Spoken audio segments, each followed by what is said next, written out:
我哋點樣去發揮呢個正能量嘅人生指南呢？我哋用一個創造力、創造性，從呢個創字開始講起。隔離一個倉庫，側邊就有一把刀。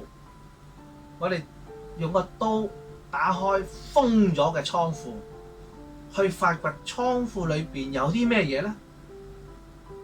我哋嘅潛能夠發揮出嚟啦，去創造我哋嘅事業，我哋畢生嘅努力，可能事業有成，成為冠軍人馬。當我哋事業有成，能夠被人哋欣賞、鼓掌，當然好開心啦。或者我哋摘到叫花魁中咗狀元咁，或者喺個行業得到最高嘅榮譽，或者喺公司得到最高嘅榮譽，我哋又應該點樣去思考呢？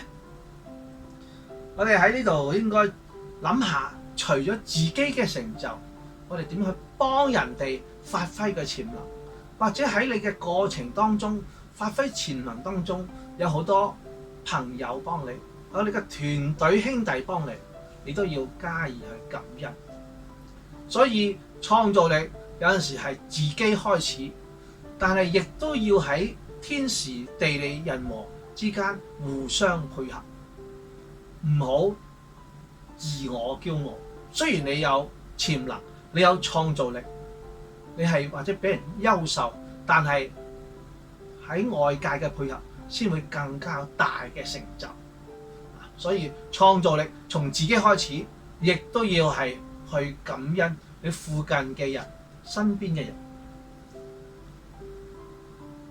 從咗呢個問題之外，我哋要考慮清楚，你做任何事繼續去做會點啊？會有一個名聲帶嚟啦，因為你成功啦嘛。咁你要更加判辨善惡是非，以後唔好做一啲唔好嘅嘢啦，影響你嘅名譽，影響你嘅聲譽，亦都會破壞你嘅創造力㗎。因為身邊可能有啲負面嘅信息嘅時候，就會將你嘅創造力截斷。其實創造力係不斷可以發揮嘅，唔係你50歲就會停止你嘅創造力，唔係你70歲就會停止你嘅創造力。